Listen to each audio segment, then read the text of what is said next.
ಅಪ್ಪ ಏನಪ್ಪ ಏನು ಹೇಳ್ಬೇಕಂತ ಕರ್ಸಿದ್ದೀರ ಎಲ್ಲಾನು? ಸುರೇಶ್ ತನ್ನ ಗೆಳೆಯನ ಮನೆಯಿಂದ ಬಂದಮೇಲೆ ಕುಟುಂಬದವ್ರ ಜೊತೆ ಕೂತ್ಕೊಂಡು ಮದುವೆ ಬಗ್ಗೆ ಹೇಗೆ ತಯಾರಿ ಮಾಡ್ಕೋಬೇಕು ಅನ್ನೋದನ್ನ ಹೇಳ್ತಾ ಇರ್ತಾರೆ. ಅದಕ್ಕೆ ಮನೆಯವರೆಲ್ಲ ಏನಂತಾರೆ ಅಂತ ನೋಡೋಣ. ನೋಡಿ ಮಕ್ಕಳೇ, ನಾನಂತೂ ಒಂದು ತೀರ್ಮಾನ ತೊಗೊಂಡು ಬಂದಿದ್ದೀನಿ ಮದುವೆ ಬಗ್ಗೆ. ಅದಕ್ಕೆಲ್ಲ ನೀವು ಸಹ ಒಪ್ತೀರಾ ಅಂತ ಅನ್ಕೊಂಡಿದ್ದೀನಿ. ನೋಡಿಯಪ್ಪ, ನಾವು ಯಾವತ್ತಾದ್ರೂ ನಿಮ್ಮ ಮಾತಿಗೆ ಬೇಡ ಅಂದಿದ್ದೀವಲ್ಲ, ನೀವೆಲ್ಲ ಹೇಗೆ ಹೇಳ್ತೀರೋ ಹಾಗೆಪ್ಪ, ನಮ್ದೇನಿಲ್ಲ.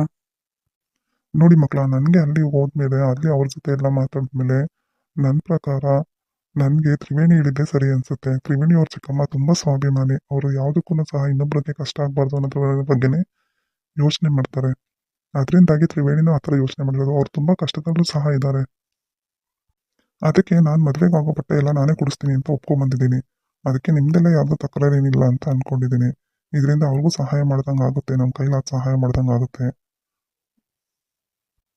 ಅಪ್ಪ ಒಳ್ಳೆ ಕೆಲಸನೇ ಮಾಡಿದ್ದೀರ ಬಿಡಿಯಪ್ಪ, ಇದು ಒಳ್ಳೇದೇನೆ.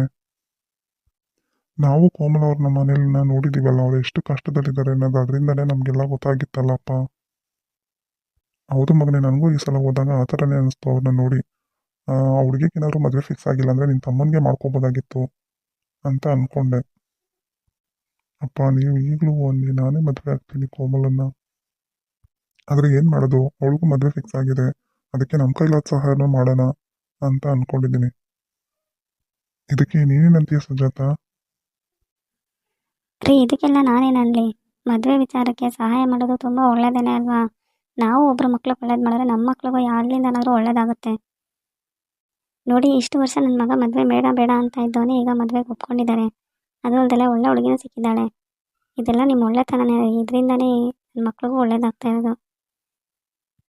ಅದಕ್ಕೆ ಮುಂದಿನ ವಾರನೇ ಅವ್ರನ್ನ ಬಟ್ಟೆ ಎಲ್ಲ ತೆಗೆಯೋದಕ್ಕೆ ಇಲ್ಲಿಗೆ ಬರೋಕ್ಕೆ ಹೇಳಿದ್ದೀನಿ.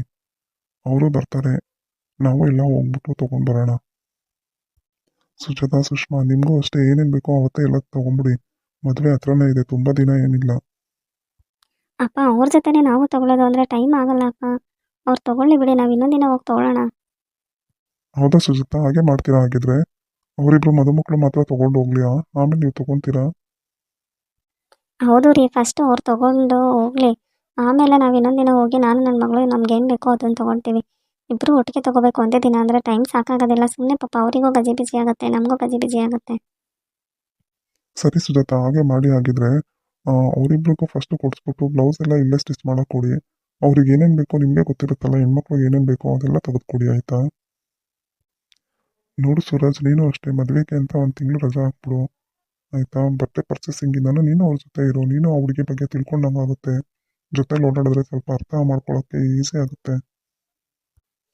ಹಾಂ ಆಯ್ತಪ್ಪ, ರಜಾ ಹಾಕ್ತೀನಿ ನಾನು. ಸುಜಾತ, ಮದುವೆ ಸಿಂಪಲ್ಲಾಗಿ ಆದ್ರೂ ಎಲ್ಲ ಶಾಸ್ತ್ರಗಳನ್ನು ನಾವು ಮಾಡೇ ಮದುವೆ ಮಾಡೋಣ ಸುಜಾತ. ಈ ಶಾಸ್ತ್ರಗಳೆಲ್ಲ ಮನೇಲೇ ಮಾಡ್ಕೊಳ್ಳೋಣ.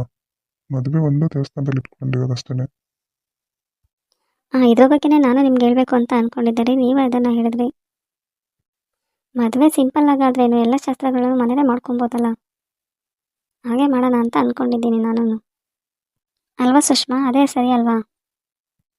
ಹಾಂ ಹೌದಮ್ಮ, ಸುಮ್ಮನೆ ಶಾಸ್ತ್ರಗಳೆಲ್ಲ ಹೇಗೆ ಬಿಡೋದು? ನಮ್ಮ ಮನೇಲಿ ಆಗ್ತಾ ಇರೋದು ನಂದಾದರೆ ನನ್ನ ಅಣ್ಣನ ಮದುವೆನೇ ಆಗ್ತಾ ಇರೋದು ಇವಾಗ. ಅವನ ಮದುವೆ ಹೇಗೆ ಮಾಡೋದು ನನಗೂ ಇಷ್ಟ ಇಲ್ಲ.